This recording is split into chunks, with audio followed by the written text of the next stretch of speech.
والصلاة والسلام على أشرف الأنبياء والمرسلين وعلى آله وصحبه أجمعين. سبحانك لا علم لنا إلا ما علمتنا إنك أنت العليم الحكيم. رب اشرح لي صدري ويسر لي أمري واحلل عقدة من لساني يفقهوا قولي أما بعد.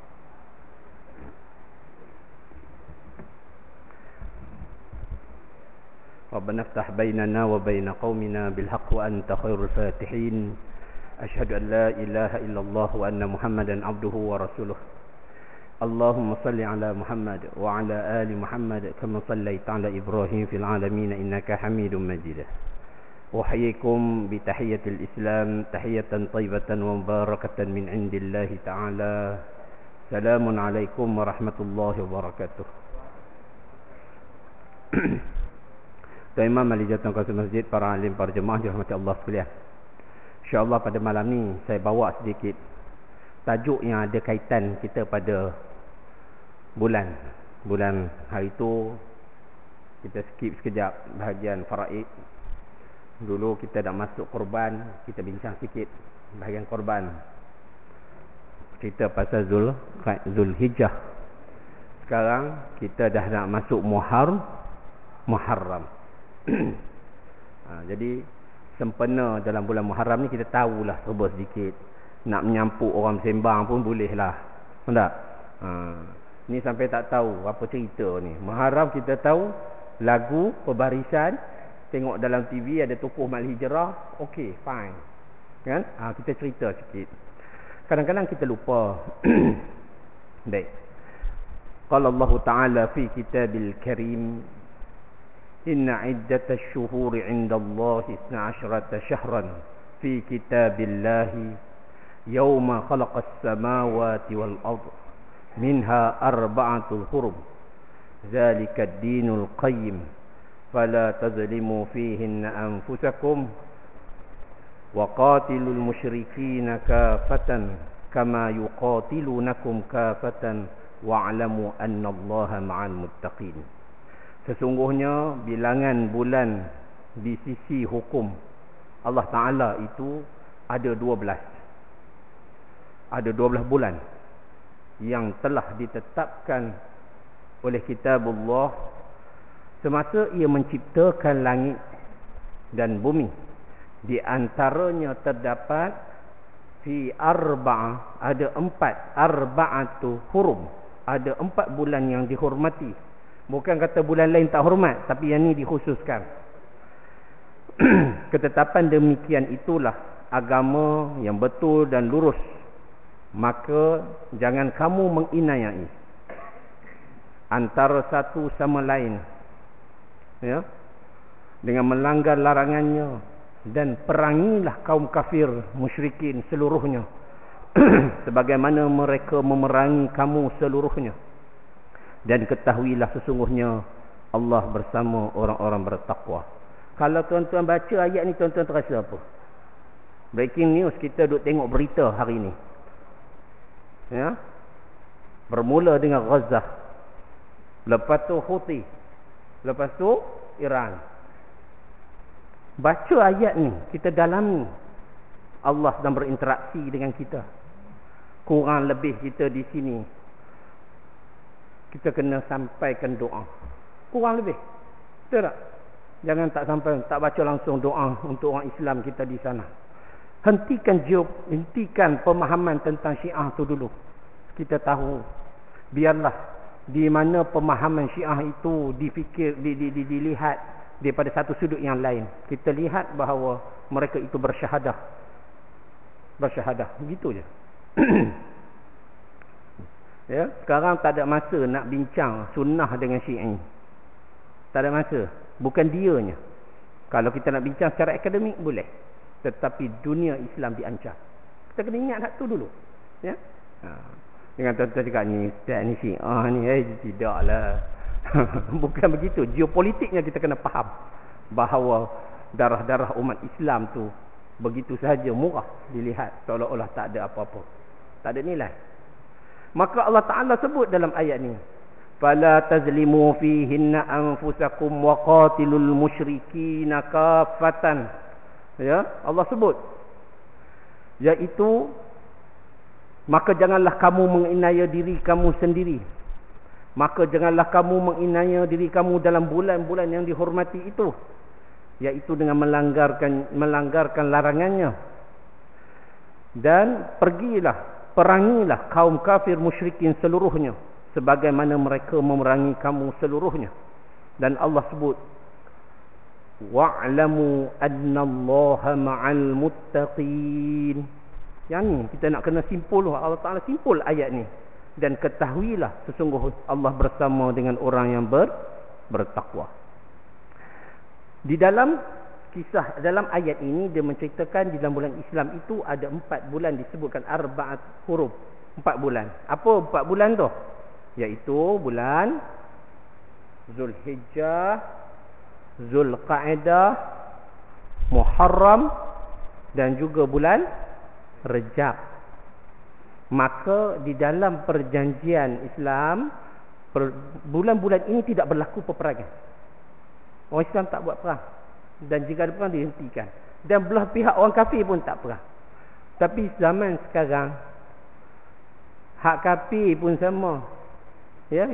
Tetapi dalam ayat ini dia bukan bererti kalau berlaku peperangan, berlaku penindasan, tak boleh perang pada bulan haram. Tak, bukan gitu. Cuma Allah Ta'ala kata ni bulan yang dihormati. Ya.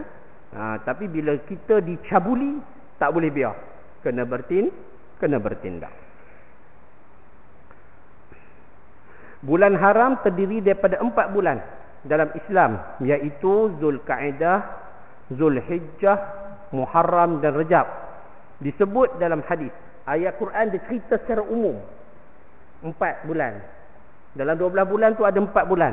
Hadis mentarjihkan ayat itu, menjelaskan. Dia kata az-zaman qad istazka hay'atin yawmin khuliqallahu as-samawati wal ard, iaitu waktu berputar sebagaimana keadaan ketika Allah menciptakan langit dan bumi. As-sannatu 12 syahran minha arba'atun hurum. 1 tahun terdiri daripada 12 bulan dan daripadanya terdapat 4 bulan yang disebut sebagai suci ataupun haram. Haram berlakunya pembunuhan. Ya. Minha arba'atun hurum, salasatun mutawalliyat. Antaranya ialah disebut, dia kata 3 daripadanya mengikut aturan. Zulhijjah, Zulqa'dah, Zulhijjah wa Muharram. Dia ikut turutan. Waktu warajabun musril lazi baina Jumadi wa Sya'ban.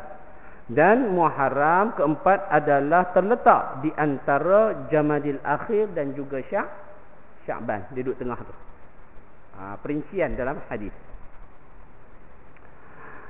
Boleh rujuk dalam hadis Bukhari. Dalam Bukhari ada menyebut dalam ni. Hadis lebih kurang dalam kedudukan 4054. Bulan ini dinamakan bulan haram kerana diharamkan berperang. Dan juga adalah bulan yang suci di mana Allah mengharamkan sebarang kezaliman. Dan setiap kezaliman yang dilakukan dosanya adalah lebih besar daripada bulan-bulan yang lain. Maknanya saja-saja nak pergi perang tak ada. Tetapi bila berlaku pencabulan hak, kena perang. Orang mari kacau kita, kenalah bertahan. Takkan tak boleh nanti. Kena tunggu nak sampai Rejab tinggal pasti. Ya. Jadi dia ceritanya saja kita nak memulakan tak boleh. Antara dia panggil afdalu fi hadhihi syahr, pada bulan tersebut. Pertama, kelebihannya pada bulan-bulan yang lain. Sebahagian terdapat ulama menyatakan, ni pandangan ulama. Tak ada hadis kata gitu, tapi pandangan ulama bila kata ada kelebihan. Dia kata sebahagian ulama menyatakan afdal melakukan amalan umrah pada bulan Zulqa'dah berdasarkan hadis sahih Bukhari dan Muslim bahawa Nabi SAW melaksanakan umrah baginda di dalam bulan ini. Nabi buat. Manakala pada bulan Zulhijjah, umat Islam akan menunaikan rukun Islam kelima. Betul tak? Buat haji, wukuf Arafah. Ya? Di mana ibadat ini tidak boleh dilakukan pada bulan lain. Kerana dia adalah takhasusah. Benda yang dikhususkan. Kena ingat. Haji ni, ibu dia apa dia? Ibadat haji? Al-Hajjul Arafat. Siapa tak ada wukuf Arafah? Bye-bye. Kan ada isu baru ni kan. Ada isu macam-macam lah. Tapi cerita dia itu je. Puncak asas dia ialah Arafah. Sebab tu kalau kita pasal, kalau musim haji je, orang yang sakit koma masa dah niat ihram tu, dia sakit. Hospital bawa. Van ambulans pergi duk wukuf. Dapatkan yang tu dulu. Yang lain tak apa, bayar dam. Yang lain tu dah qada lah. Cuma yang asas je, wukuf Arafah ialah 9 Zulhijjah. Yang kita kat sini hari tu, kita disunatkan berpuasa dan mulakan takbir pada waktu subuh 9 Zulhijjah. Buat tak kat sini? Alhamdulillah. Jangan nak buat style macam raya puasa pula, tunggu maghrib kan. Rugilah, rugi. Tak berdosa, rugi. Sebab barang sunat tu Allah buka peluang untuk takbir tu lama, sehingga tamatnya tarikh hari ketiga tasyrik. Maka kita perasanlah ketika mana Ramadan, Allah bagi grand prize kat kita, pahala melimpah ruah, ditambah digandakan ibadat pahala tu. Ibadat tu macam tu lah, tapi digandakan pahala. Lepas tu bawa habis raya, kita ada satu lagi, iaitu puasa sunat. Inilah puasa 6 tu. Ya. Situ minas Syawal tu. Ya. Walaupun ada beberapa pandangan, kalau tuan-tuan terjumpa ada pandangan kata makruh, itu pandangan di sisi fuqaha sahaja.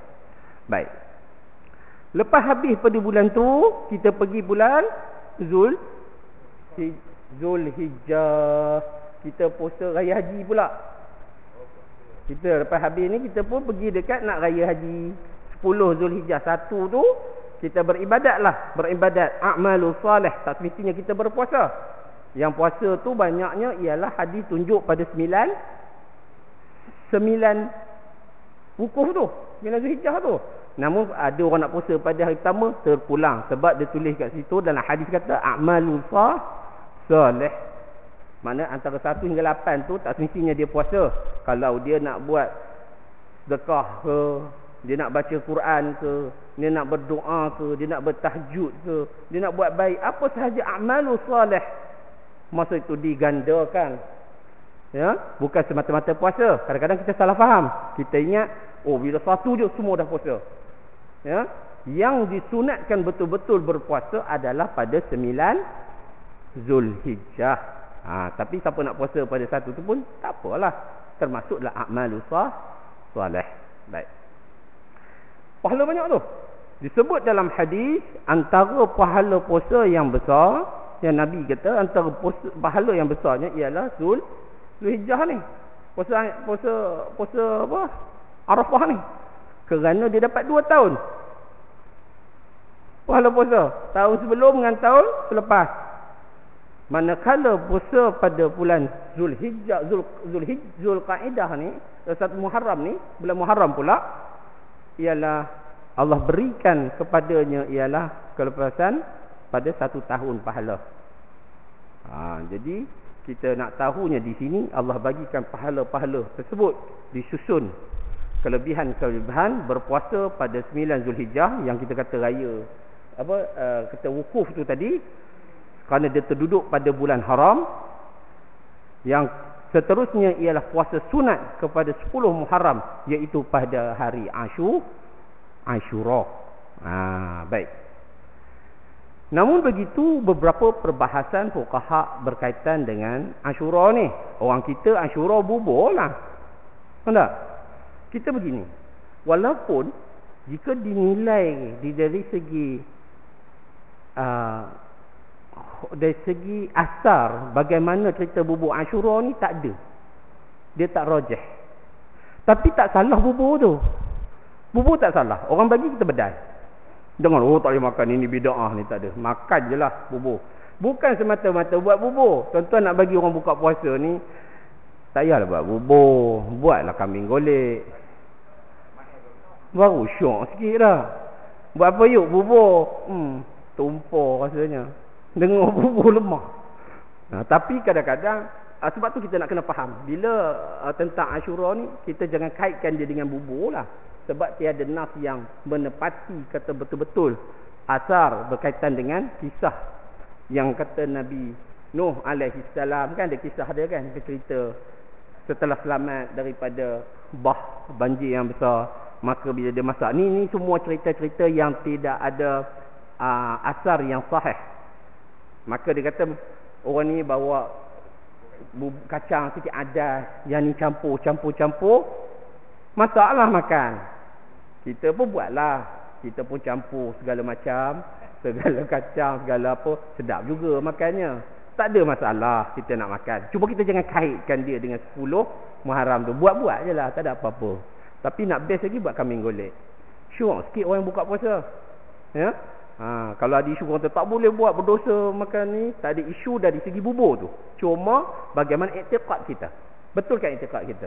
Tak ada kena-mengena kata tentang syura, saja nak buat je. Kan? Nak ikut, nak buat hari-hari, tak buat. Baik. Maka Allah Ta'ala ceritakan tentang bulan haram ini ialah bulan di mana bulan yang suci, bulan yang baik. Allah sediakan pahala-pahala di mana kita buat ibadat digandakan pahalanya. Tidaklah seperti waktu-waktu yang lain. Ya, kalau kita ikut rentetan Ramadan tadi, seperti kita cakap, Allah Ta'ala bagi 30 hari grand prize. Pahala buat banyak. Benda amalannya sikit, tapi pahalanya besar. Sepanjang itu dituruti dengan bulan Syawal punya puasa, lepas tu diikuti dengan Zulhijjah, lepas tu diikuti dengan Zulqa'dah pula. Lepas tu bawa kepada Muharram. Maka di situlah kita ni, oleh kerana umur umat Islam, umat Muhammad ni di penghujung, umur kita kan siput. Kan? Ya, memang ada orang umur 65 ke atas tu bonus. Ya, kalau tuan-tuan yang ada abang-abang, pakcik-pakcik yang umur dah 65 tu rezeki, dia dah hidup lama. Dia dah tengok macam-macam peristiwa, dia dah rasa macam-macam nikmat. Ya, yang macam kita yang muda jangan duk bangga sangat sebab kita pun tak tahu penghujung kita bila. Ya. Sebab tu orang yang ada rambut putih, janggut putih, dia kena bangga. Sebab Allah bagi kat dia waktu yang panjang, dia sempat. Yang muda jangan cakap besar sebab kita tak tahu kita sempat tak macam dia. Betul tak? Kita tak tahu lagi. Sebab semua kita ni bakal jenazah belaka. Maka disediakan ibadat-ibadat, amalan-amalan yang besar ganjarannya.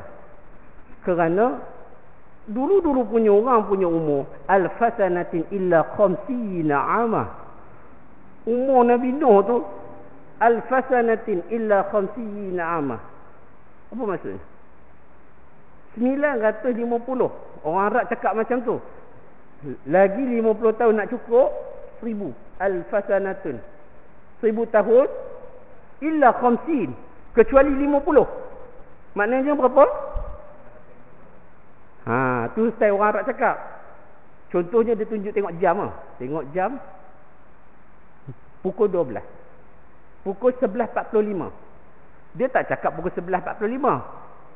12 illa ruba'. Lagi 15 minit pukul 12. Kaedah dia bercakap 12 illa ruba'. Lagi 15 minit pukul 12. Begitu juga alfasanatin illa khamsi na'amah. 1000 tahun kecuali 50 lagi. Maknanya 950. Ni kaedah syarat. Sebab dia nak dapat ketepatan. Itu lagi tepat. Baik. Maka umur dahulu umatnya panjang-panjang. Ya, maka untuk dia capai kepada ibadat dia yang banyak tu, capailah. Ya. Tetapi umur umat Muhammad ni rendah, kecil. Tapi macam mana nak capai pahala macam orang dulu? Maka digandakan. Allah berikan kelebihan kepada umat Muhammad dengan digandakan pahala ibadat-ibadat tersebut. maka kita rebutlah peluang itu. Ya, maka saya bawa satu kisah sebab jarang kita baca kisah dalam hadis. Ya, daripada ni hadis-hadis sahih. Ya, an Abi Hurairah radhiyallahu an qala sami'tu Rasulullah sallallahu alaihi wasallam. Daripada Abu Hurairah radhiyallahu an katanya sami'tu tu makna aku telah mendengar. Ya, benda dah lepas. Sami'tu, aku telah mendengar Rasul sallallahu alaihi wasallam bersabda, yaqulu kana rajulani fi bani Israil mutawakhiyina. Masa dulu kana ada dua orang lelaki di zaman Bani Israel yang mutawakhina. Ada dua orang tapi ada beza sikit dua orang, tak sama perangainya. Tu mutawakhina. Fakana ahadahuma yuznibun. Daripada dua orang tu salah seorangnya kaki pendosa. Kaki tonggang, kaki zina, kaki pendosa, buat dosa belaka. Wal akharu mujtahidun fil ibadah. Dan seorang lagi orangnya mujtahidun fil ibadah, kuat buat ibadat. Baiklah, juruh kata. Baik sungguh.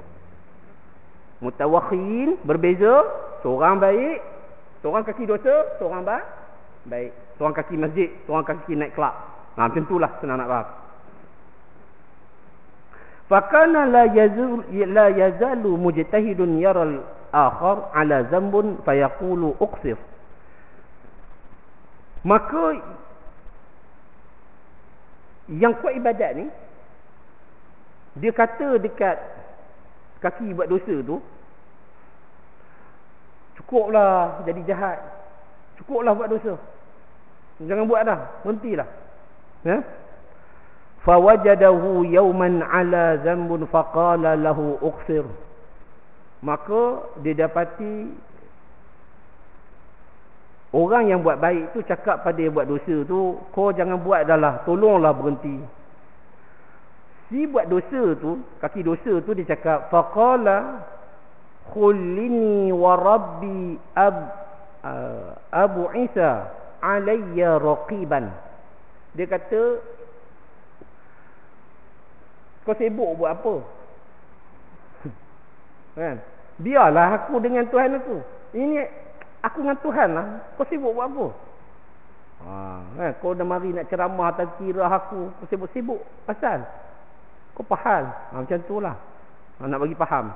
Ya? Faqala wallahu la yaghfirullahu laka. Maka dia bersumpah, orang lelaki yang buat baik ni, dia bersumpah, dia kata, faqal wallahi, sesungguhnya yaghfirullahu laka, Allah takkan ampun dosa kamu. Au la yudkhilukallahu aljannah, dan Allah takkan masukkan kamu ke dalam syurga. Dia kata dekat orang yang kaki pendosa tadi, kaki tonggang tadi. Lepas itu faqabadallahu arwahuma, maka matilah dua orang ni. Tapi bukan tiba-tiba mati. Maka cerita dia lama kemudian dua-dua orang ni pun dah mati. Mati lah, tua ke sakit, gitulah mati. Fajtama'ani inda rabbil alamin, maka bertemulah dia dengan Tuhan pencipta. Dua-dua roh ni bertemu dengan Allah. Ni Nabi cerita benda yang belum berlaku, benda sam'iyat. Nabi cerita macam mana bila dia dah mati ni, dua-dua orang ni Allah Ta'ala berjumpa. Faqala li hadza mujtahidun, maka Allah Ta'ala jumpa, bercakap dengan roh orang yang kuat beribadat tadi. Akunta bi'aliman, kau kenal dah aku siapa? Allah Ta'ala tanya kepada orang yang kuat ibadat tadi. Au kunta ala ma fi yadri qadiran, atau engkau ada kuasa apa yang ada di tanganku? Maknanya kau kenapa kau sibuk urusan aku? Cerita syurga neraka ni kerja siapa? Kerja Allah Ta'ala. Apa yang kau tahu urusan di tangan aku ni, yang sehingga kamu kata kat kawan kamu dulu masa hidup atas dunia, la yaghfirullahu laka wa la yudkhiluka fil jannah, Allah tak ampun dosa kamu, kamu ni masuk neraka, ahli neraka.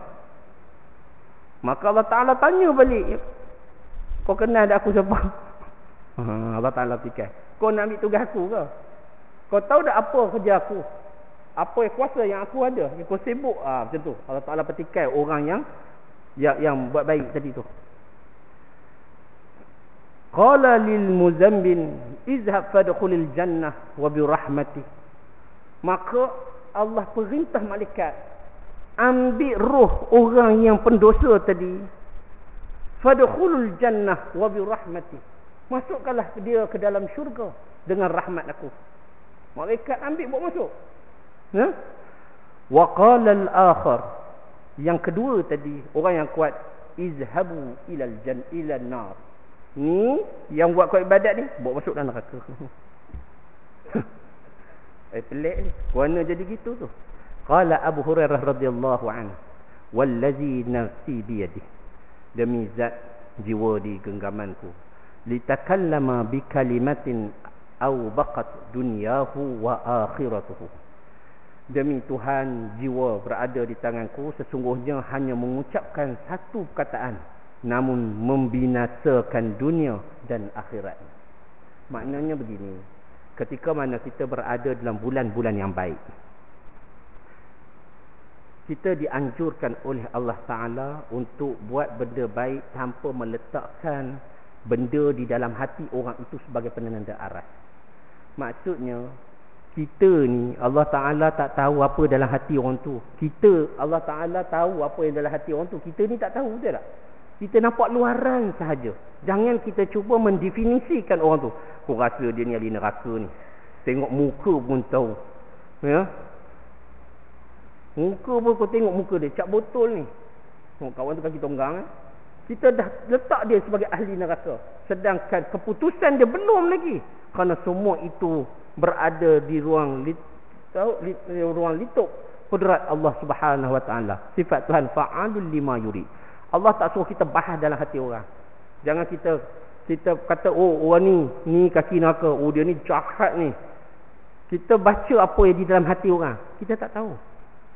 Sebab itu Nabi SAW ketika mana di dalam peperangan, Nabi banyak berdoa minta ampun, antaranya untuk sahabat-sahabat besar dia. Ya, antaranya Umar Al-Khattab, antaranya Khalid Al-Walid. Mereka ini ada beberapa kesilapan-kesilapan yang pernah dibuat. Bukan kita nak petikai, dia ada kesilapan yang ada diceritakan. Ketika mana berlaku peperangan,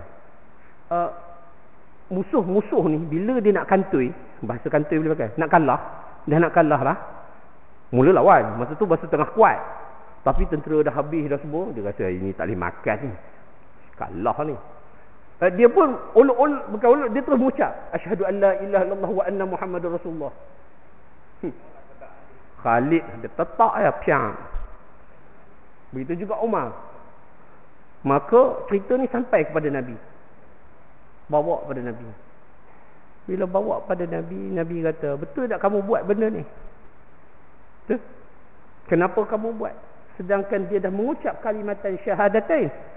Nabi dia kata, yang benarnya mengucap tu saja je. Dia takut pedangku. Kalaulah aku tak buat apa kat dia, kalaulah dia tengah kuat, haram dia nak mengucap. Tapi orang dia takut dengan pedang aku, Allah khaufun ala sayfi, dia takut dengan pedang aku, maka dia mengucap. Nabi kata syaddatu min khalla, kamu belah ke hati mereka. Maksudnya kamu tahu ke isi hati dia. Sebab benda barang dalam hati ini adalah urusan Allah Subhanahu Wa Taala. Sebab itu kita ditunjuk sifat munafik. Kita tak tunjuk ni munafik. Dalam kampung ni ada 5 orang munafik, Mat bin ni contoh. Tak boleh gitu. Cuma Nabi ajar sifat perangai itu apa? Bila bercakap moho, bila berjanji khianat, iza hadasa kazaba.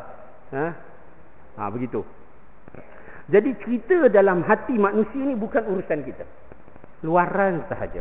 Sebab tu contoh, ya, contoh ada satu perkampungan orang Islam, tiba-tiba kita dengar ada orang Islam mati bunuh diri.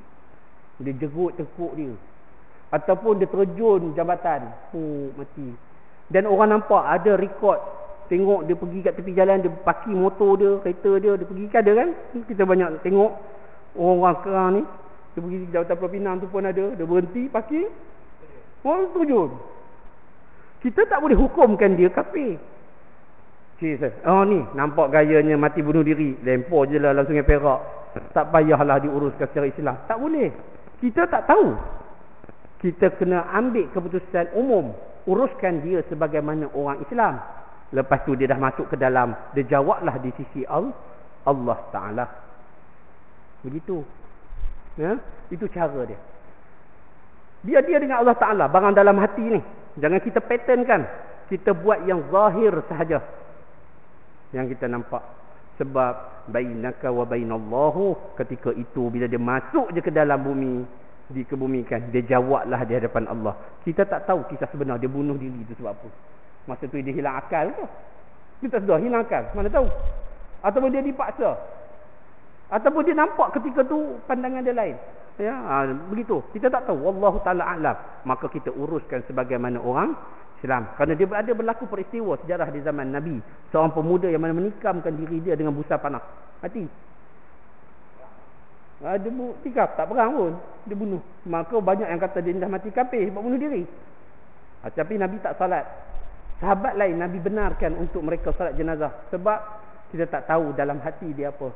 Bila dia masuk je ke dalam, dia jawablah dengan Allah Ta'ala. Kalau dia bunuh diri memang kerana nawaitu dia, dia ditempatkan di tempat orang yang zalim. Tu je lah. Maknanya cerita syurga neraka ni bukan cerita kita. Ya. Sedangkan orang buat baik pun belum pasti. Sebab itu kita kena jaga ibadat kita, jaga amalan kita supaya kita tidak tergelincir. Kita nak permulaan kita yang baik dan husnul khatimah, pengakhiran yang baik. Sebab tu kita sentiasa berdoa dan berdoa. Begitu juga kita dianjurkan, ulama mengajar kita supaya bila kita zikir yang pertama, kita beristighfar yang pertama, kita mensusuli istighfar yang kedua. Kenapa? Bila kita buat yang kedua, kita buat pula yang ketiga. Sebab kita takut yang pertama kita buat tadi tak lepas lagi. Ada lagi syok sendiri. Aku rasa akulah paling tak ada dosa sekali. Sehinggalah kita zikir yang kedua, kita beristighfar yang kedua, supaya yang pertama tadi diampun dan Allah terima. Sebab itulah kita kena banyak berzikir. Dalam banyak zikir-zikir kita gitu, ada yang solid. Mudah-mudahan dapat yang solid. Yang solid tu yang betul-betul ikhlas kepada Allah Ta'ala. Sebab tu zikir tu nak kena banyak. Sebab bulat kita bukan semuanya bulat yang semua zikir kita tu semua dapat pahala. Sebab kita tak tahu yang ni sebutnya tak betul, yang ni ada orang tengok apa ni kalau zikir betul-betul ni. Dia ada nawaitu lain yang sehingga nak sampaikan bila kita sebut subhanallah lillahi ta'ala, kerana Allah, nak capai yang begitu. Sebab itulah kita diperbanyakkan untuk banyaknya berzikir supaya zikir kita itu betul luhur datang daripada lidah dan hati dhamir yang bersih kerana Allah Ta'ala. Sebab itu dalam hadis ini dia menceritakan bahawa apa sahaja ibadat kita nak ibadat yang ada kualiti. Ya. Kadang zikir banyak sebut laju sangat. Subhanallah, bunyi sup je. Lepas raya korban makan sup. Sup. Sebutlah betul-betul subhanallah. Ini masalah orang kita, dia ada rentak dia. Rentak pertama mendatar, rentak kedua dia menaik, lepas tu dia turun. Sebenarnya kau nak buat rentak apa pun kena jaga dua benda. Satu, makhraj, sebutan. Nak laju tak apa, tapi biar sebutan tu betul. Ni bila laju dia lari dah, pitching dah. Hak ni tinggal. Kau nak laju boleh, sebutlah betul-betul. Tapi kita nak yang ada kualiti. Apa masalahnya nak laju mana? Dia kata, Ustaz, tahlil ni kena 100. Siapa ngajarnya? Buat 2 je cukup. Allahu Akbar, dah. Nak lebih, sambung kat rumah 40 kali lagi. 100 lagi. Tak apa. Dah. Jadi kita nak yang kualiti. Sebutlah elok. Bukanlah suruh buat lambat. Subhanallah, amboi. Tak makan malam kita. Sebutlah keadaan yang sesuai dengan kadarnya dan tidak terlalu laju dan tak terlalu lambat. Sebutan tu elok. Subhanallah. Kan begitu, comel. Ini dia kadang saya dengar kadang-kadang saya nak runtuh rumah. Ni apa ni? Pusing biji tasbih tu imam. Oh, dia ada rima dia. Perbetulkan baliklah benda-benda yang lama tu, kita perbetulkan, tahsinkan dia seeloknya, kerana kita menyebut nama Allah. Subhanallah. Ya. Walhamdulillah. Semua nama Allah kita sebut. Kenapa kita nak terlalu laju sehingga orang sebut nama kita tak betul, kita marah. Ejaan saya ni salah ni. Bunyi macam ni, sebut macam ni, ejaan macam ni, kita pun marah. Ya. Apabila kita sebut nama Allah, sebutlah dalam keadaan nama yang baik. Ya, sebut dalam keadaan yang ada kualiti. Sebab zikir kita semua tu dapat pahala. Tak apa, tuan-tuan mampu buat 10 yang berkualiti. Ya. Kita nak kualiti tu. Jadi sebab tu di dalam ibadat ni dia ada kaitan kesungguhan dan kefahaman kepada Allah Taala. Bila kita ada kesungguhan dan kefahaman, barulah kita buat benda tu betul-betul. Bukan buat tu sekadar kita tahu lepas sembahyang kena zikir. Bukan. Lepas sembahyang kerana kita nak dekat taqarrub, kena ada faham macam tu. Nak dekatkan, nak dapat keampunan, nak dapat keberkatan, nak dapat redha. Sebab tu aku berzikir. Ya. Sebab tu berzikir ni sahaja adalah riwayat yang sahih. Bukan sahaja lepas sembahyang. Siapa yang tak berkesempatan berzikir lepas sembahyang, dia boleh nak tidur berzikir. Dalam hadis dia sebut subhanallah 33 kali, walhamdulillah 33 kali, Allahu akbar 33 kali. Siapa yang tak berkesempatan bertasbih, berzikir selepas sembahyang, nak tidur sekali berzikir. Sebab tu Islam mengajar kita ni bersedia untuk sembahyang, bersedia juga untuk tidur. Bukan tengah mamai, ngantuknya padam. Bukan begitu coraknya. Selalunya orang yang mamai macam tu bangun pun mamai. Sebab orang yang bersedia untuk tidur, dia akan bersedia untuk bangun. Sebab tu orang yang nak bangun awal, orang yang bersedia untuk tidur. Dia kena begitu. Kalaupun dia tidur lewat, dia bersedia untuk tidur. Maksudnya tidur dengan adab. Bismillahirrahmanirrahim. Baca doa. Lebih baik pada mereka yang sempat buat zikir ni. Subhanallah, alhamdulillah, wala ilaha illallah ni 33 kali. Cukup. Tidurlah. Sebab apa? Ada pun dalam riwayat menyebut sekiranya orang tu berzikir subhanallah, subhanallah, subhanallah, lena. Sepanjang lena dia tu, dia dikira sebagai orang yang sedang berzikir. Ada pun yang terus meninggal dunia, ada tidur-tidur padam terus. Dia dalam keadaan berpahala, berterusan kerana berzikir menyebut nama Allah. Sebab tu kan? Boleh tak? Jadi dekat sini kita kena faham, ya, saya sebut tentang cerita pasal bulan Muharram, ya, Zulhijjah, Zulqa'dah, Muharram dan juga Rajab. Fi arba'atul huruf yang disebut. Dan kita menghampiri pada bulan Muharram. Tak lama dah kan? Berapa hari lagi? Hari Jumaat 1 Muharram lah. Jumaat depan. Cuba. Jadi di sinilah kita bila kita nak berpuasa. Nah, dia ada. Ada juga orang nak berpuasa, dia kata, puasa tu jatuh hari Jumaat. Kan? Mana kan makruh puasa hari Jumaat. Dia macam ni. Kita tak buat 2 hari pun tak apa. Sebab kaedah dia ialah kita puasa tu bukan sebab hari Jumaat. Kita puasa tu sebab 10 Muharram. Betul tak? Bukan 1 Muharram puasa tu. 10 Muharram. Yang dikata Ashura tu 10 Muharram tu. Ya. Jadi puasa tu andai kata dia jatuh pada hari Jumaat. Saya tak tahu jatuh hari apa. Kau tengok kalender jatuh hari apa. Ada pun yang kata puasa tu kena 2 hari, maka dia ambil lah 1 hari sebelumnya. Contohnya dapatlah. Gitu. Kalau siapa nak keluar pada khilaf, dia ambil lah 9, 10, 11. Steady, relax je. Jadi senang je lah kaedah puasa. Apa pun dia buat 1 hari sekalipun, sekiranya hari itu terjatuh dalam beberapa hadis yang menyebut, contohnya antara hari Jumaat yang puasanya 1 tak kembar. Ya, dia kamislihil dia panggil apa, syahrul yahud, macam apa orang saum yahud, puasa orang Yahudi. Kan orang Yahudi ni puasa sehari. Sekarang ni Yahudi pun tak puasa. Tak adanya. Tak ada. Lepas tu kita pula puasa tu bukan kerana sebab hari Sabtu, bukan puasa kerana sebab hari Jumaat. Kita puasa sebab 10 Muharram. Begitu. Dia tak ada isu. Macam isu baru ni lah yang orang puasa hari wukuf Arafah, hari wukuf kita, matlak kita kan, ialah jatuh hari Jumaat.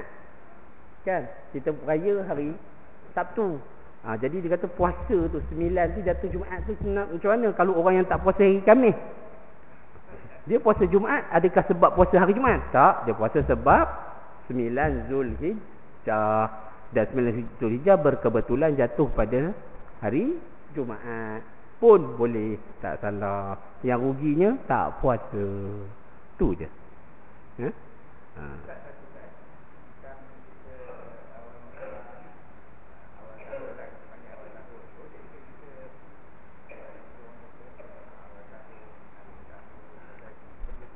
Pertama sekali amalan baca buku baca doa awal tahun Islam ni, pertama sekali perbuatan itu saya cerita sekali secara nasnya tidak ada. Namun pertukaran amalan itu juga berlaku bukan pada waktu tu. Ya, kalau dalam riwayat hadis dia ada cerita pada waktu hari Isnin, waktu malam dia ada cerita kedudukan tu. Dan kita disuruh berdoa bukan semestinya awal tahun. Tiap-tiap hari Islam suruh berdoa. Tiap-tiap waktu suruh berdoa. Namun menjadi isu, benda itu menjadi satu tradisi amalan. Ni awal Muharram, pakat semua baca doa.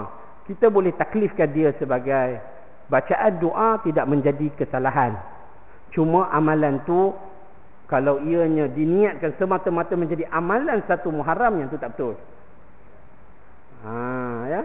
Nak baca doa tak ada masalah, kerana doa ini maftuhat. Kita boleh baca bila-bila masa dan tiap-tiap waktu, dan agama suruh kita baca setiap masa, bukan berpandu kepada satu Muharram ke 2 Muharram ke, tak kira. Dia nak buat boleh, tapi dia tak boleh taklidkan dia sebagai satu ibadat khusus satu Muharram. Hak tu tak boleh.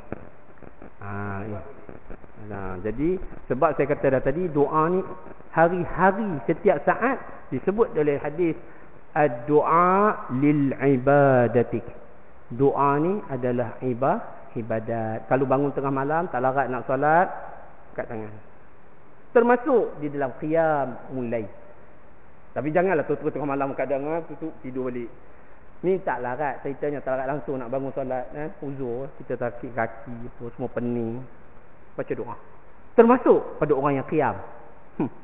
Wallahu ta'ala alam bissawab. Suatu.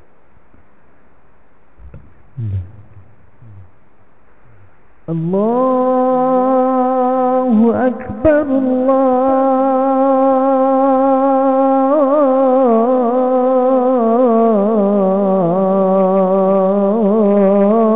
Allahu akbar. Allahu akbar,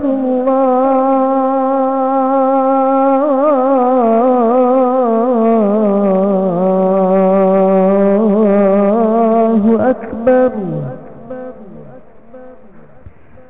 Asyhadu an la ilaha illallah.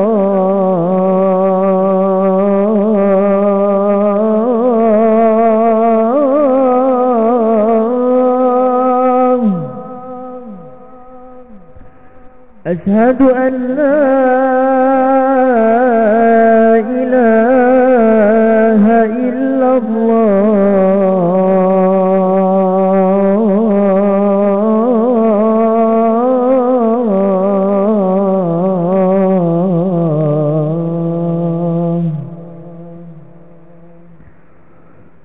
أشهد أن محمد رسول الله.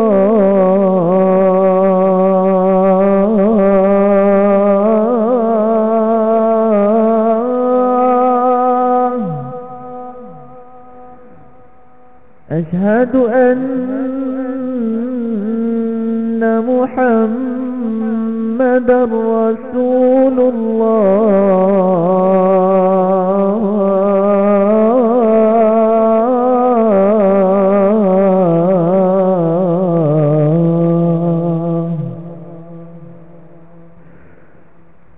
حي على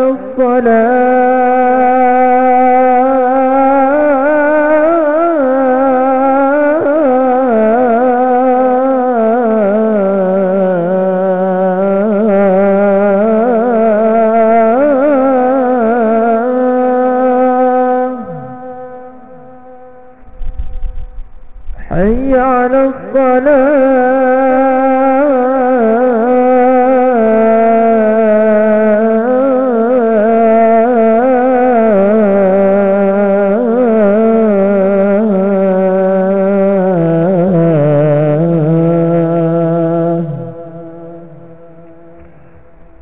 حي على الفلاح.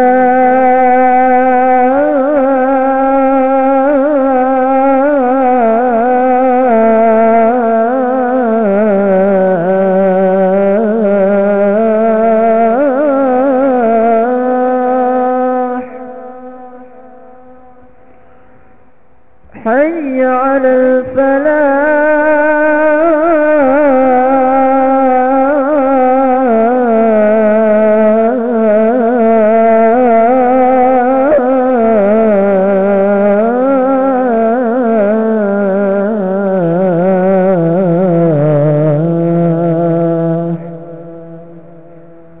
الله أكبر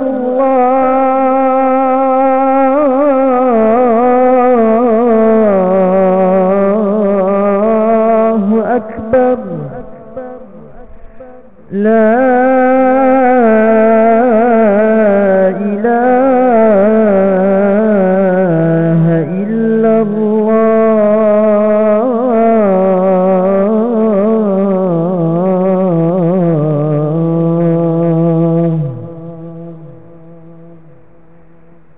اللهم صل على محمد وعلى آله. اللهم رب هذه الدعوة التامة الصلاة القائمة حتى محمد المصطفى الله وسلم قوم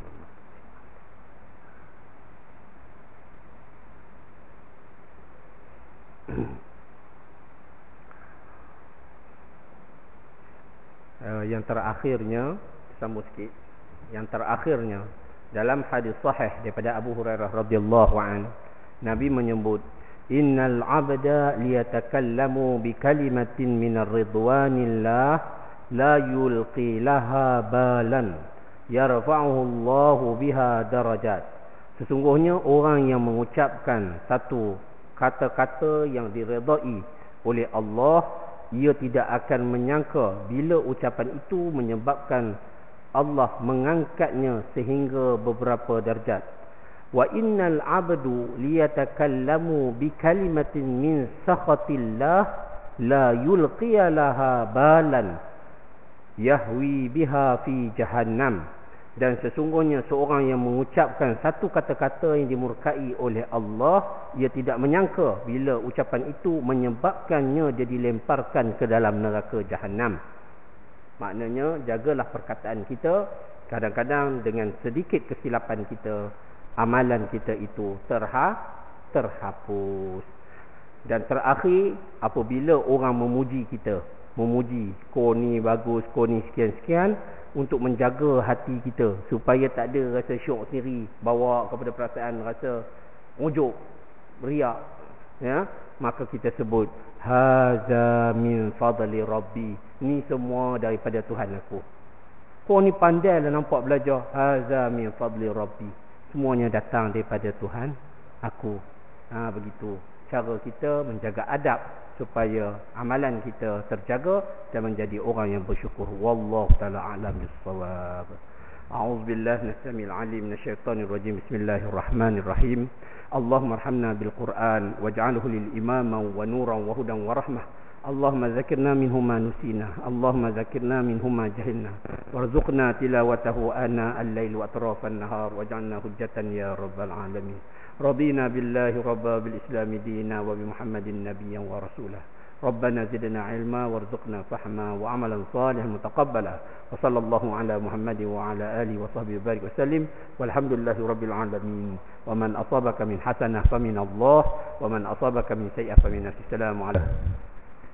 نحمده ونستعينه ونستغفره ونعوذ بالله من شرور أنفسنا ومن سيئات أعمالنا من يهده الله فلا مضل له ومن يضلل فلا هادي له أشهد أن لا إله إلا الله وأشهد أن محمدا رسول الله اللهم صل على سيدنا محمد وعلى آله وصحبه وبارك وسلم سبحانك لا علم لنا إلا ما علمتنا إنك أنت العليم الحكيم قال رب اشرح لي صدري ويسر لي أمري واحلل عقدة من لساني يفقه قولي رب يسر ولا تعسر رب تمم بالخير ولا حول ولا قوة إلا بالله العلي العظيم أما بعد.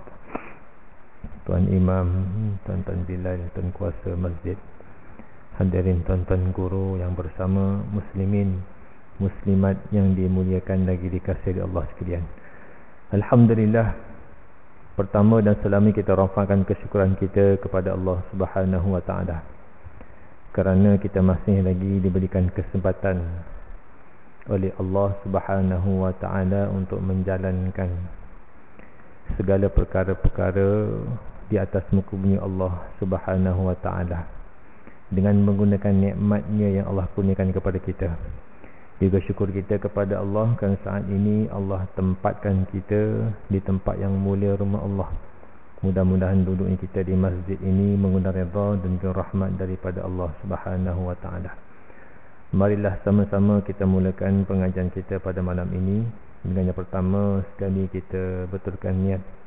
Sama-sama kita niatkan untuk mencari ilmu dan untuk menghilangkan kejahilan kerana Allah Ta'ala.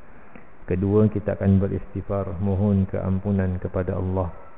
Mudah-mudahan Allah ampunkan segala dosa-dosa kita agar cahaya Allah itu boleh masuk dalam hati kita. Ketiga, mengambil kesempatan untuk sama-sama berselawat kepada junjungan besar Nabi kita Muhammad sallallahu alaihi wasallam sebagai tanda kita sedang ingat kepada Rasulullah dan juga dengan penuh pengharapan agar ketika mana kita berada di mahkamah Allah kelak di padang mahsyar, Allah izinkan Nabi kita untuk beri syafaatnya kepada kita semua. Dan selepas itu barulah kita akan mulakan dan menyambung pengajian kita dengan izin Allah Subhanahu wa taala. Lillahi ta'ala. Astaghfirullahaladzim الذي لا إله إلا هو الحي القيوم وأتوب إليه أستغفر الله العظيم الذي لا إله إلا هو الحي القيوم وأتوب إليه أستغفر الله العظيم الذي لا إله إلا هو الحي القيوم وأتوب إليه اللهم صل على سيدنا محمد وعلى آله وصحبه وبارك وسلم اللهم صل على سيدنا محمد وعلى آله وصحبه وبارك وسلم اللهم صل على سيدنا محمد وعلى آله وصحبه وبارك وسلم. الفاتحة. أعوذ بالله من الشيطان الرجيم بسم الله الرحمن الرحيم الحمد لله رب العالمين الرحمن الرحيم مالك يوم الدين إياك نعبد وإياك نستعين اهدنا الصراط المستقيم صراط الذين أنعمت عليهم غير المغضوب عليهم ولا الضالين.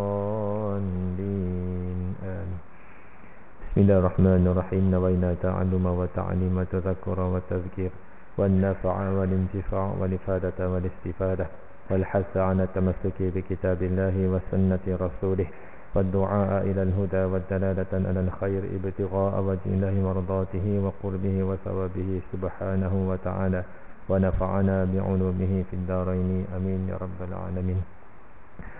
Alhamdulillah, kita masih lagi dengan kitab Asy-Syama'il Muhammadiyah, sebuah kitab yang menghimpunkan hadis-hadis cerita tentang kesempurnaan baginda Nabi Muhammad sallallahu alaihi wasallam. InsyaAllah malam ni kita akan sambung perkara yang kita sebut pada bulan yang lepas, iaitu kita masuk pada perihal cara makan Rasulullah sallallahu alaihi wasallam.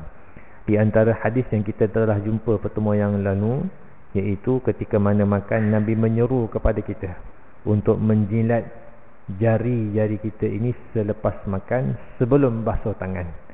Itu yang pertama tersebut. Dan yang kedua, kita dapat lihat bagaimana Nabi menganjurkan kepada kita ketika mana makan itu janganlah bersandar. Dan kita bincang agak panjang tuan-tuan, sebab ada akibat yang boleh membuatkan tubuh badan kita tidak sihat ketika mana kita makan sambil bersandar, kerana Nabi SAW tidak akan makan dalam keadaan baginda bersandar. Okay. Itu pertemuan yang lalu. InsyaAllah malam ni kita akan sambung beberapa butiran hadis lagi, dan kita akan masuk pada hadis yang baru juga pada malam ini insyaAllah. Hadis yang pertama, An Anas bin Malik radhiyallahu ta'ala anhu yaqulu utiya Rasulullah sallallahu alaihi wasallam bitamrin fara'aituhu ya'kulu wa huwa muq'in minal ju'.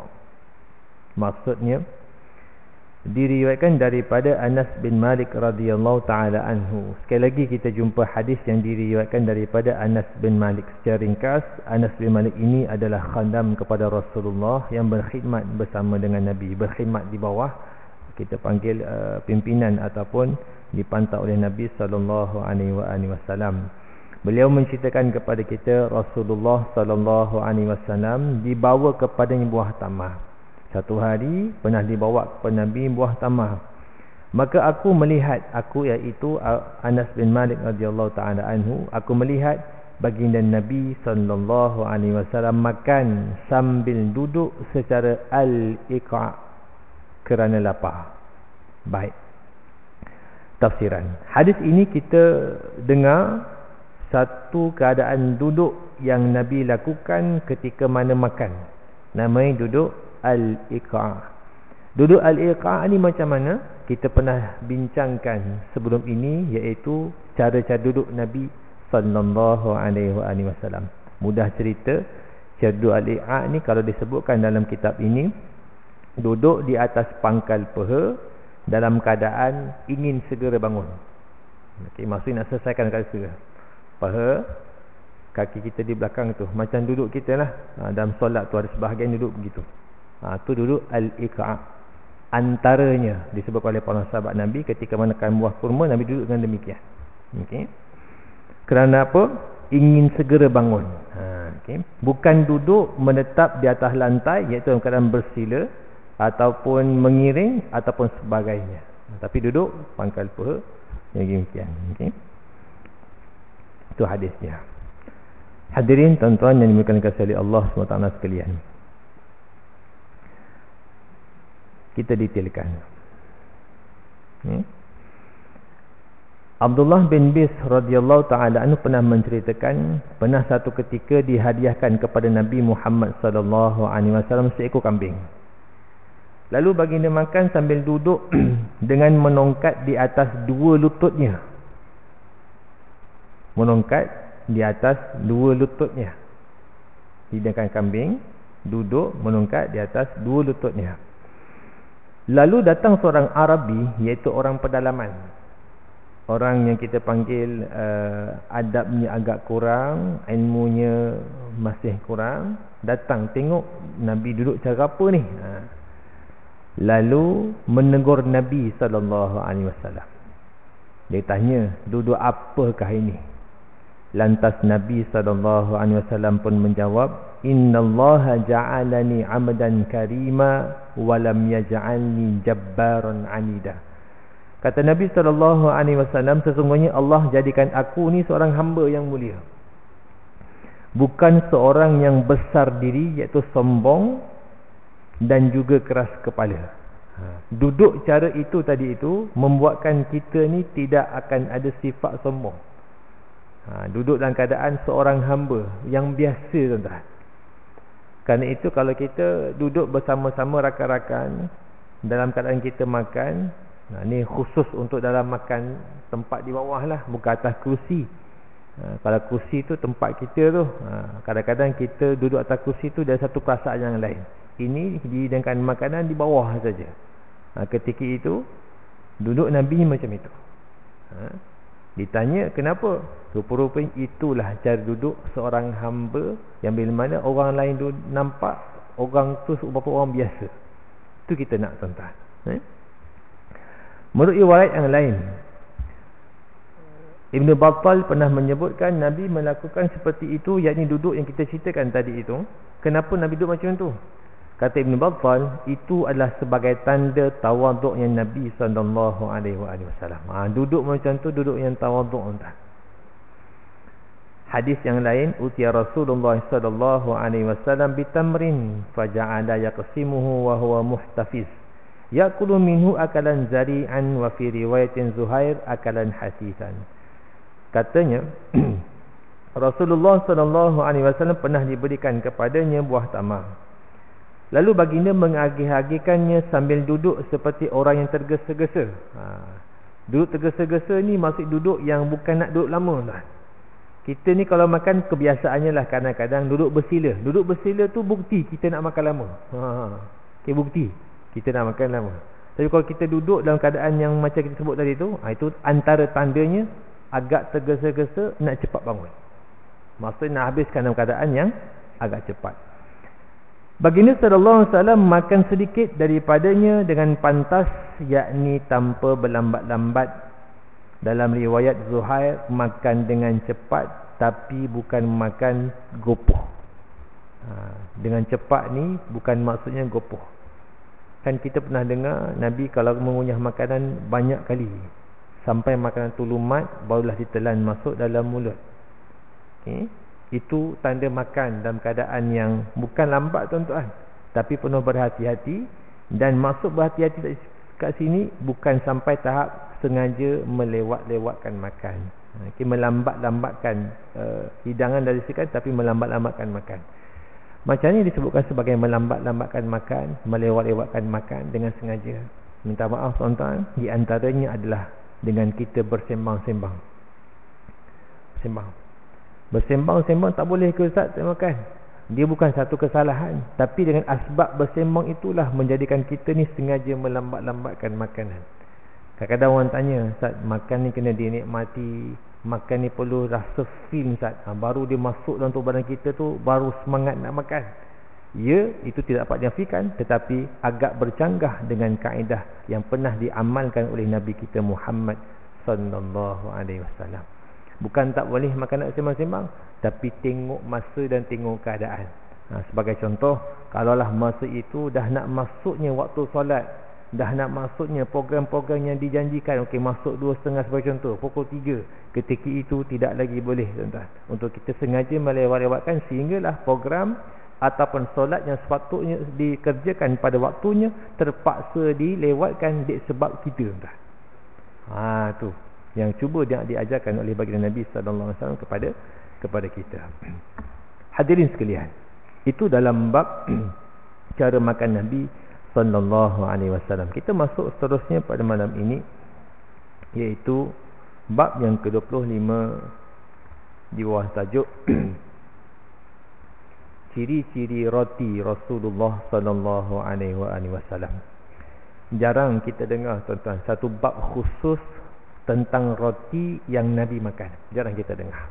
Tuan-tuan miliki buku ini, akan diceritakan hadis-hadis yang para sahabat meneliti keadaan Nabi sallallahu alaihi wasallam, cerita khusus bagaimanakah bentuk roti, daripada apa roti tersebut dibuat.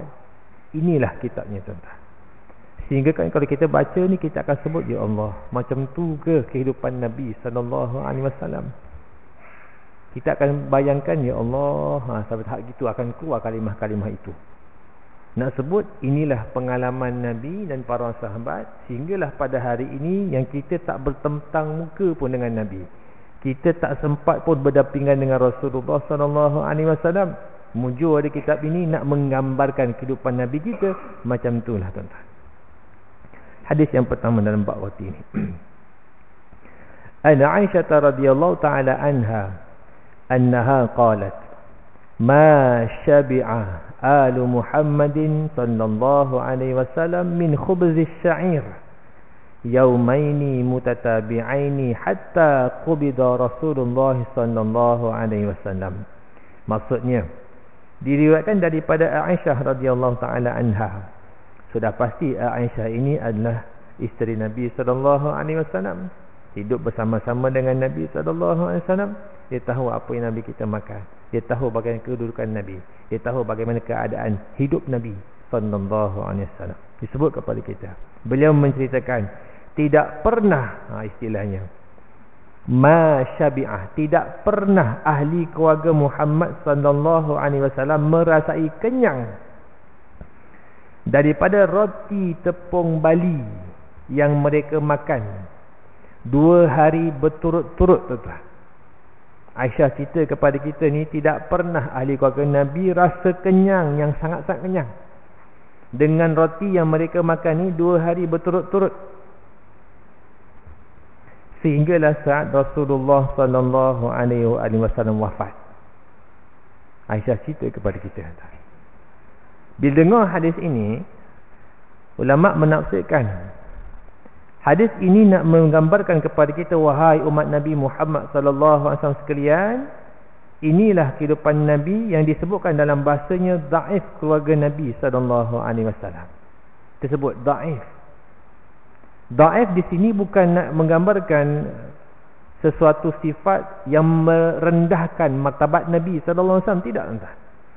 Tapi satu keadaan yang nak mengajar kepada kita pada hari ini, tuan-tuan.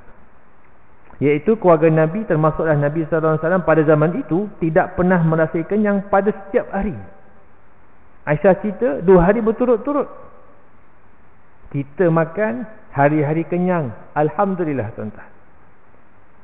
Bila mana kita baca hadis ni, rupanya Nabi pernah rasa lapar dalam kehidupan Nabi bersama ahli keluarga dia. Sebab tu untung, tuan-tuan, kita nak rasa lapar macam mana, antara kaedahnya betul lagi dengan kaedah berpuasa. Rasa sedikit kelaparan itu daripada pagi sampailah buka puasa waktu maghrib, macam mana keadaannya. Hadis kita baca ni 2 hari berturut-turut Nabi tak pernah rasa kenyang. Bukan tiap-tiap hari, kadang-kadang maksud dia.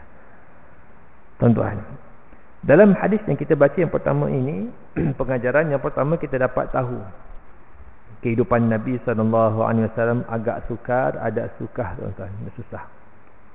Dhaif yang kehidupan Nabi. Tapi dalam hadis ini bukan nak menolak kepada kita ni, nak mendakwah Nabi ni lemah rupanya, bukan, tuan-tuan. Nabi ni miskin papa kedana rupanya, bukan. Nanti kalau umur kita panjang, dalam bab di akhir-akhir tentang bab harta, kita akan dapat ketahui nanti. Cuma saya akan ceritakan secara ringkas pada malam ini. Sebenarnya Nabi SAW telah menjadi kaya pun. Kaya, tuan-tuan. Kenapa kaya? Ringkas cerita dulu untuk malam ini. Sebab ketika mana adanya peperangan yang dimenangi oleh umat Islam, golongan muslimin bersama dengan Nabi SAW menentang kufar Quraisy ketika itu dan musuh-musuh Islam pada zaman itu, maka ada yang disebut sebagai ghanimah, harta rampasan perang, yang 1/5 bahagian itu memang khusus untuk Nabi SAW. Tapi, tuan-tuan, semua kekayaan yang Nabi miliki itu sebelum wafatnya Nabi SAW telah dibelanjakan kesemuanya untuk mencari keredaan Allah. Telah diwakafkan kesemuanya, telah disedekahkan kesemuanya. Itu part yang lain yang kita akan cerita. Yang pertama. Yang kedua, Aisyah cerita tadi, ciri ataupun jenis roti yang dimakan oleh Nabi SAW, iaitu roti yang diperbuat daripada tepung bali. Tuan-tuan tahu bali? Tahu Alhamdulillah. Kita makan roti juga, Ustaz. Tapi roti kita ni berbuat daripada tepung gandum. Tepung gandum lembut, tuan-tuan. Sangat lembut, sangat enak. Adapun tepung bali pada zaman itu, dia kasar. Sebab apa kasar? Nanti akan didetailkan pada hadis yang akan datang ni. Kita akan cerita nanti. Cuba saya sebut untuk permulaan ini, sebab ketika mana dibuat roti itu, adanya bendasing-bendasing yang dicampur sekali.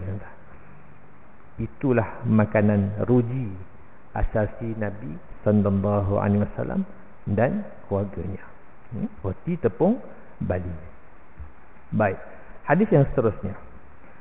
An Abi Umamah Al-Bahili radhiyallahu ta'ala anhu yaqul, "Ma kana yafdulu an ahli baiti Rasulillah sallallahu alaihi wasallam khubz asy-sya'ir." Diriwayatkan daripada Abu Umamah Al-Bahili radhiyallahu ta'ala anhu, beliau menceritakan tidak pernah berbaki roti tepung Bali yang dimakan oleh ahli keluarga Nabi Muhammad sallallahu alaihi wasallam. Ini hadis yang kedua. Hadis yang pertama, Aisyah cerita Nabi tidak akan merasa kenyang tiap-tiap hari, pernah rasa lapar 2 hari berturut-turut. Hadis yang kedua dicerita kepada kita ketika mana ada rezeki roti, kata Abu Umamah Al-Bahili, roti itu tidak kita panggil tidak ada baki ataupun tidak dibawa untuk hari esok, lusa dan seumpamanya.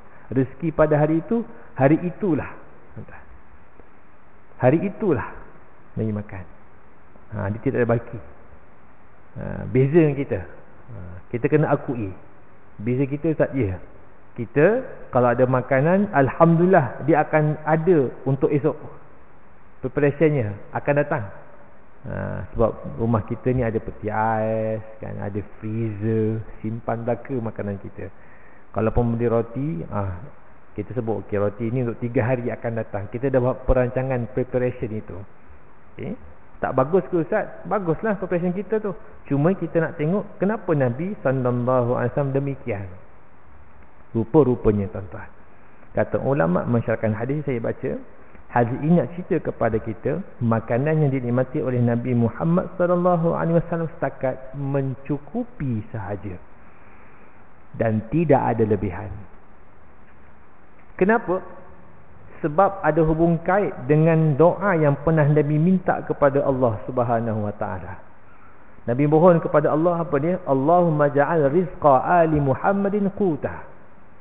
Ya Allah, jadikanlah rezeki untuk keluarga Muhammad ini sekadar mencukupi saja. Subhanallah, tuan-tuan. Nabi minta sendiri kepada Allah Subhanahu wa taala. Rezeki yang Nabi minta kepada Allah sekadar mencukupi saja. Tuan-tuan, ketika mana saya baca hadis ini, kita tengok diri kita sendiri, tuan-tuan. Kita ni ketika mana berdoa kepada Allah, kita akan minta lebih, tuan-tuan. Ya Allah, luaskanlah rezeki kami. Kita minta rezeki ya Allah nak beri kepada kami luas. Luas ni maksudnya banyak, kaya, kita minta kaya semua kan. Kita minta itu. Salah ke Ustaz? Jawapan tak salah, tuan-tuan. Sebab memang kita ni hamba, kena minta kepada Allah Subhanahu wa taala.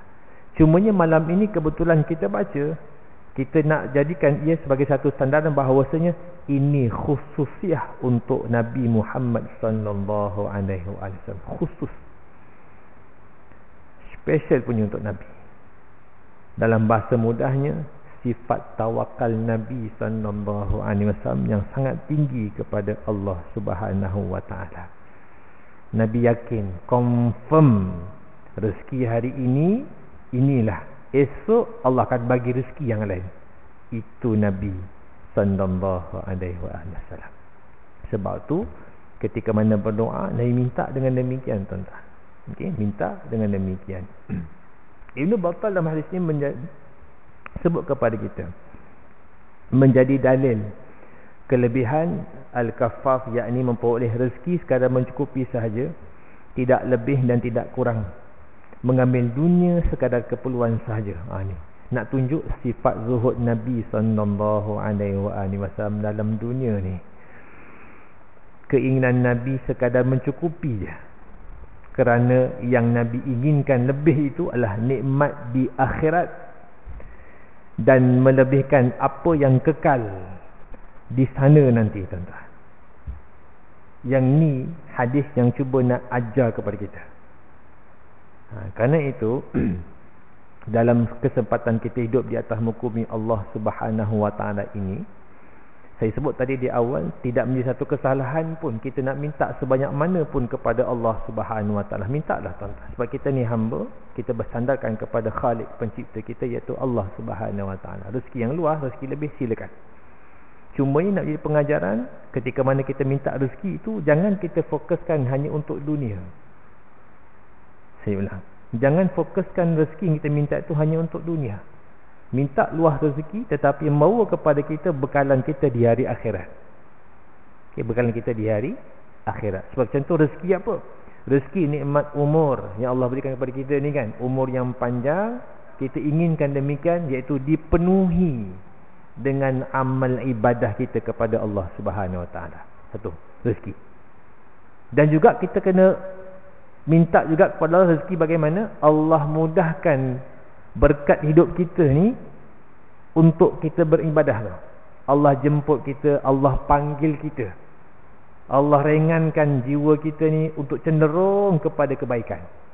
Amal soleh ni cepat-cepat kita nak buat. Bangun malamnya, solat sunatnya, baca Qurannya, lidah kita ni ringan untuk berzikir, sebut nama Allah, istighfar, tasbih, tahlil dan seumpamanya, tuan-tuan. Itu rezeki yang kita nak. Sebab apa? Rezeki itu walaupun kita sebut tidak ada mendapat kekayaan duniawi, tapi dia ada sumbangan yang sangat besar untuk ukhrawi kita tu, akhirat kita tu. Mana? Allahumma salli ala sayyidina Muhammad. Ada hadis yang lain yang menjadi syarah, saya bacakan saja. Kana Nabi sallallahu alaihi wasallam la yadakhiru syai'an li ghadin. Nabi SAW tidak menyimpan sebarang makanan untuk hari esok. Sebagian ulama' dia mensyarahkan, Nabi tidak menyimpan makanan untuk hari esok adalah kerana, saya dah sebut tadi, keyakinan dan tawakal yang sangat tinggi Nabi kepada Allah Subhanahu wa taala, dan sangat yakin Allah akan bagi rezeki pada hari esok. Allah bagi rezeki. Dan hadis ini tidak berlawanan ketika mana kita pada hari ini untuk menyimpan makanan, tak dilawan, tuan-tuan. Dan itulah yang kita buat pada hari ini. Sebab ada hadis yang lain yang cerita juga kepada kita, maksudnya Nabi SAW pernah menyimpan makanan asas untuk ahli keluarga baginda Nabi untuk tempoh setahun. Ada hadis itu. Cuma yang kita bincangkan pada malam ini, kebetulan disebutkan ketika mana makan cukup-cukup je untuk hari itu Nabi dan keluarganya makan. Itu untuk Nabi SAW. Rezeki yang Nabi miliki untuk Nabi itu. Adapun kalau untuk ahli keluarga Nabi SAW, baginda akan meletakkan mereka sama seperti orang lain, iaitu Nabi akan mengagih-agihkan hartanya, Nabi akan buat persiapan simpanan dan seumpamanya lah makanan. Itu untuk ahli keluarga Nabi SAW. Macam kita, tuan-tuan, minta maaf sebagai contoh, kalaupun kita nak bermusafir jauh, meninggalkan anak bini kita, kena sediakan persiapan. Sebagai contoh, kita dipanggil buat haji kan, dalam tempoh 40 ke 50 hari pergi. Waktu tu tuan-tuan tinggalkan anak bini kan, sebagai contoh lah. Ketika itu kena persiapkan dalam tempoh 50 hari itu makanan, nafkah dan seumpama. Selesaikan dulu, sebab mereka ni bergantung kepada kita laki-laki. Ada gitu ya? Adapun kita di sana tawakal kepada Allah Subhanahu wa taala. Baik, pengajaran. Hadis ini sebut kepada kita, sekali lagi dapat kita lihat jenis roti yang Nabi kita makan, iaitu roti daripada tepung bali. Kita dah bincang sebentar tadi. Kita juga dapat lihat yang kedua, betapa tinggi tawakal Nabi kita sallallahu alaihi wasallam kepada Allah apabila baginda tidak pernah risau tentang rezekinya pada hari esok. Masya-Allah. Yang ini kita kena belajar, tuan-tuan. Bagaimana seorang hamba Allah itu memberi sangat keyakinan kepada Allah atas rezeki. Sama seperti tawakal seekor burung, tuan-tuan. Burung itu mengajar kepada kita tawakalnya kepada Allah. Burung itu adalah makhluk Allah. Dia tidak berakal, tuan-tuan. Kita ni ada akal. Tetapi sifat burung ini ketika mana keluar daripada rumahnya ataupun sarang burungnya, dalam keadaan dia tidak tahu pun rezeki dia kat mana, tapi tetap dia akan berusaha, dia keluar dan pulangnya ke sarang, confirm dengan rezeki. Confirm dengan rezeki. Tawakal burung kepada Allah Subhanahu wa taala.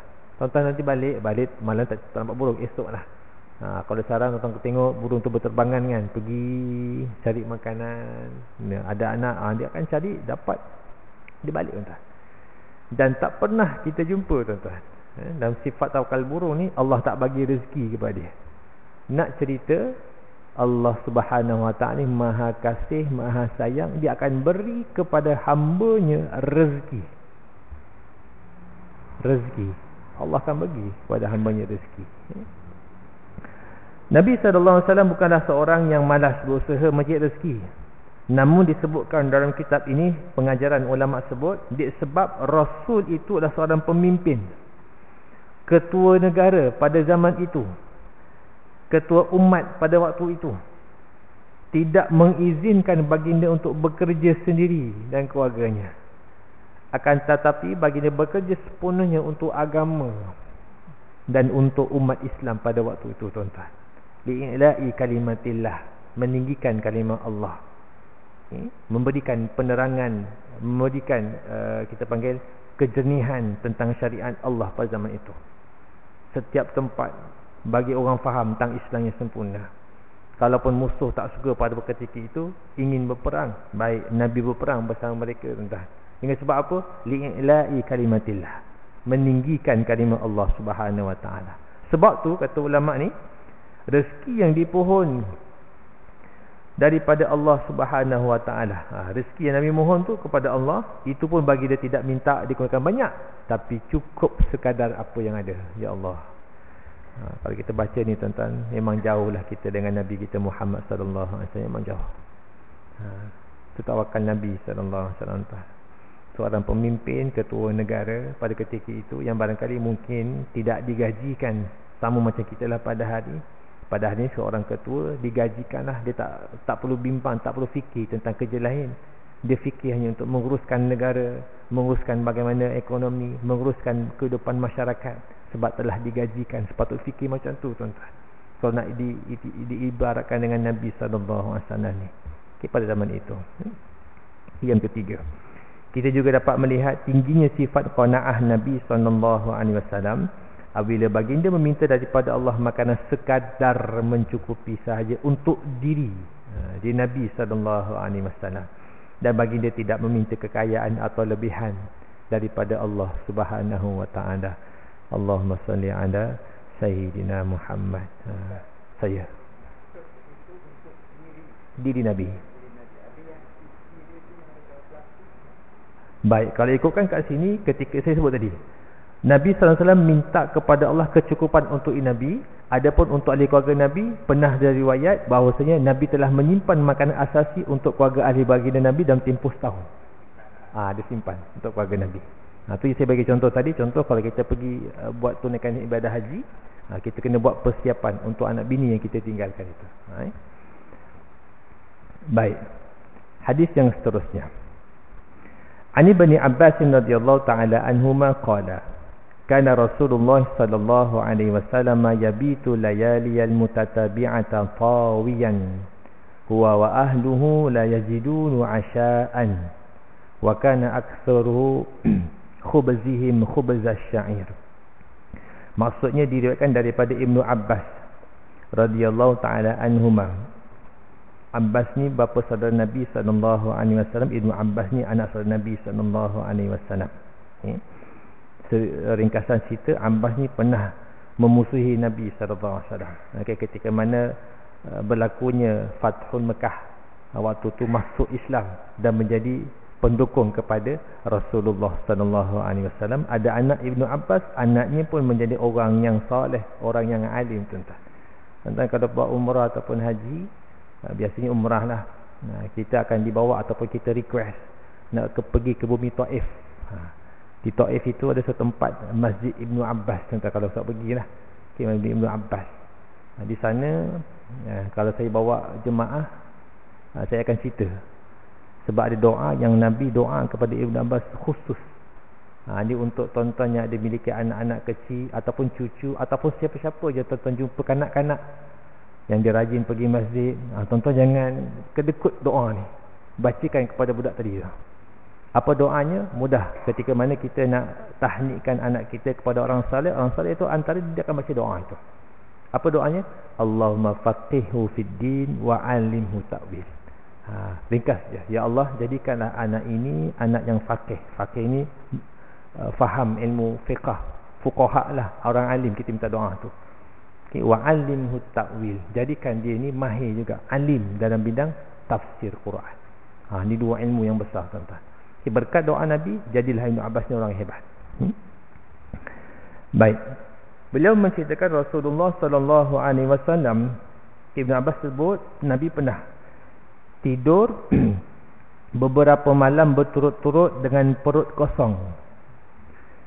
Baginda dan juga ahli keluarganya tidak ada makanan untuk menikmati makan malam. Kebanyakan makanan baginda dan keluarganya ialah tepung, roti tepung Bali. Okay. Hadis ini cerita kepada kita betapa susahnya kehidupan Nabi SAW dan keluarganya, sehingga pernah berlapar pada malam hari kerana tidak ada makanan untuk dinikmati. Saya pernah tanya kepada anak murid saya, tuan-tuan, kalau kamu tengah malam lapar, apa yang kamu buat? Jawab spontan, kami masak, Ustaz. Cari makanan. Apa makanan? Biskut, Maggi, dia kata. Itu contoh-contoh lah. Barangkali mungkin jawapan kita lebih kurang sama. Kalau malam lapar, cari makanan dan kita makan. Dan kita tidak akan tidur dalam perut kosong. Setuju, tuan-tuan? Sebab apa? Sebahagian sebut, Ustaz, kalau perut kosong tak boleh tidur. Dia kata gitu. Perut kosong tak boleh tidur, Ustaz. Dia kena kenyangkan dulu perut, baru boleh tidur dengan nyenyak. Barangkali sebab itulah tak bangun pagi, tuan-tuan semua tu. Sebab dikenyangi, perut kita tu dipenuhi dengan makanan. Rupa-rupa nak tunjuk kepada kita ketika mana keadaan Nabi pernah berlapar pada waktu malam. Ibn Abbas cerita kepada kita, tidak ada makanan melainkan roti. Itu yang dinikmati oleh Rasulullah SAW. Pengajaran hadis ni cerita kepada kita.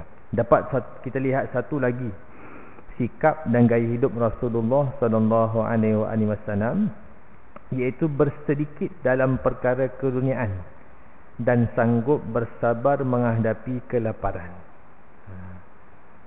Sungguhlah, saya sebut tadi, ketika mana kita berpuasa, kita sedang merasai sebenarnya bagaimana kawan-kawan kita, negara-negara yang diuji oleh Allah Subhanahu Wa Taala, sebagai contoh saudara kita di Palestin, sehingga hari ini masih lagi dalam keadaan kekurangan makanan yang berzat, tuan-tuan. Anak-anak kecilnya bagaimana dalam keadaan Masya Allah Tabarakallah, tetapi mereka tetap bersabar menghadapi ujian. Mereka tahu, tuan. Dan saya penuh yakin dan percaya ketika mana mereka diuji dengan demikian, mereka mengetahui bagaimana zaman Nabi SAW ni pernah berlapar. Bila dibacakan hadis-hadis ni, mereka akan dapat kekuatan itu, tuan-tuan. Kita di Malaysia ni mungkin tak dapat, tak rasa, sebab kita berjauhan dengan kesusahan. Kita sudah dibiasakan dengan kesenangan. Itu kita. Selain itu, baginda menjauhkan diri daripada meminta kepada orang lain, kerana baginda ialah semulia unia manusia. Nabi tidak pernah minta kepada orang lain. Sepatutnya boleh saja ketika mana lapar malam tu, dia boleh pesan kepada para sahabat, "Hai sahabatku, bagi sikit makan." Boleh. Dan para sahabat ni ketika mana diminta tolong oleh Nabi SAW, tidak pernah menolak dan tidak pernah mengecewakan. Confirm dia akan bagi, confirm dia akan sempurnakan apa yang Nabi berhajat kepadanya. Tapi dalam hadis kita baca daripada awal sampailah pada yang ketika ini, Nabi tidak pernah meminta-minta. Bahkan Nabi doa sendiri untuk diri Nabi. Allahumma salli ala sayyidina Muhammad. Hadis yang seterusnya, hadis terakhirlah pada malam ni, tuan. An Sahli bin Sa'd radhiyallahu ta'ala anhu annahu qila lahu akala Rasulullah sallallahu alaihi wasallam an-naqiya ya'ni al-huwara. Faqala Sahl ma ra'a Rasulullah sallallahu alaihi wasallam an-naqiya hatta laqiya Allah. Faqila lahu hal kanat lakum manakhilu ala ahdi Rasulillah sallallahu alaihi wasallam? Qala ma kanat lana manakhil. Qila kaifa kuntum tasna'una bis-sya'ir? Qala kunna nanfukhu fayatiru minhu ma tara thumma na'jinu. Diriwayatkan daripada Sahal bin Sa'ad radhiyallahu taala anhu, ditanya kepadanya, adakah Rasulullah sallallahu alaihi wasallam pernah menikmati roti daripada tepung yang putih bersih? Tepung putih bersih ni tepung gandum lah. Tepung yang licin, tepung yang tidak ada, kita panggil bendasing-bendasing tu. Sahal berkata, tidak pernah Rasulullah sallallahu alaihi wasallam berpeluang menikmati roti daripada tepung putih bersih hingga saat baginda bertemu Allah Subhanahu wa taala, yakni wafat Nabi sallallahu alaihi wasallam. Tidak pernah rasa kata. Allahu akbar. Ditanya lagi, adakah kamu memiliki alat penampi pada zaman Rasulullah sallallahu alaihi wasallam? Penampi tahu penampi?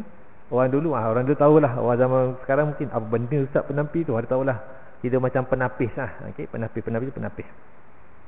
Beliau menjawab, kami tidak memiliki alat penampi pada zaman Rasulullah sallallahu alaihi wasallam. Beliau ditanya lagi, kalau tak ada, bagaimana kamu buat dengan bali untuk membersihkan jerami dan antahnya tu? Nak buat tepung, nak asingkan, macam mana? Beliau menjawab, kami meniupnya hingga terbang serbuk-serbuk jerami dan antahnya, kemudian barulah kami mengulinya hinggalah menjadi tepung untuk dijadikan roti. Hadirin yang dimuliakan dikasihi Allah SWT sekalian, hadis ini tafsirannya cerita kepada kita roti yang dimakan oleh Rasulullah SAW, roti tepung bali yang kasar, yang saya sebut tadi di awal, yang agak kasar. Kenapa? Kerana cara pembuatannya pada zaman itu tidak memiliki penampi itu. Bali dikumpulkan, hanya ditiup, yang tinggal itulah yang diuli sehinggalah jadi tepung dan roti yang dinikmati oleh Nabi sallallahu alaihi wasallam. Dan cara inilah digunakan untuk makanan Rasulullah sallallahu alaihi wasallam dan juga para sahabat Nabi radhiyallahu taala anhum dan ahli keluarga Nabi. Nak cerita tuan-tuan, susahnya zaman tu. Macam zaman tuan-tuan dululah, kalau ada ayah, ibu semua kan. Zaman dulu, zaman peperangan, makan ni macam mana? Kita ni anak muda tengok, boleh ke aku hidup pada zaman itu? Kita tak boleh tuan-tuan kita. Sebab berbeza zaman dan keadaannya. Okay, macamlah Nabi SAW, itulah lumrah pada zaman tersebut. Cuma yang boleh kita nikmati pada hari ini, begitulah keadaan roti yang pernah dinikmati oleh Nabi SAW pada zaman hidupnya. Wallahu a'lam bissawab. Itu yang boleh kita kongsikan pada malam ini tuan-tuan. Kita bersangkut paut tentang ciri-ciri sifat roti yang dinikmati oleh Rasulullah SAW. InsyaAllah ada kesempatan kita akan sambung lagi. Masih lagi dalam bab makanan, kita akan bincangkan apa lagi makanan jenis-jenis yang Nabi pernah nikmati, untuk jadi panduan kepada kita supaya kita jangan terlampau bermewah-mewah dalam makanan tuan-tuan. Sekurang-kurangnya dapat sedikit ibrah itu. Wallahu a'lam bisawab. Kita jumpa lagi pada saat akan datang. Bismillahirrahmanirrahim. Alhamdulillahirabbil alamin. Wassalatu wassalamu ala asyrafil anbiya'i wal mursalin wa ala alihi wa sahbihi ajma'in.